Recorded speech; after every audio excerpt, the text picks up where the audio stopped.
এত দেরি হলো কেন? ছেলে হওয়া খুব কঠিন কিছু নাকি?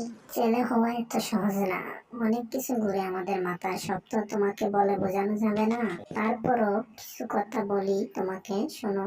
আমরা ছেলেরা বউর সামনে মার সাথে ভালো করে কথা বললে মার আঁচলে থাকা সন্তান, আবার মার সামনে বউর সাথে ভালো করে কথা বললে বউয়ের কোলা। নিজের ছেলে মেয়েদের যদি মারি আমাদের মায়া দয়া নাই, আর ওই ছেলে মেয়েদের যদি কিছু না বলি আশকারা দিতেছি। নিজের বউরে দিয়ে যদি জব করাই সেক্ষেত্রে আমি বউয়ের কামাই খাই, আর যদি বউ দিয়ে জব না করাই আমি সন্দেহ করি। সারাদিন ঘরের বাইরে থাকলে আমরা বাদামি, আর যদি ঘরের ভিতরে থাকি তাহলে বেকার, কাজ কাম নাই।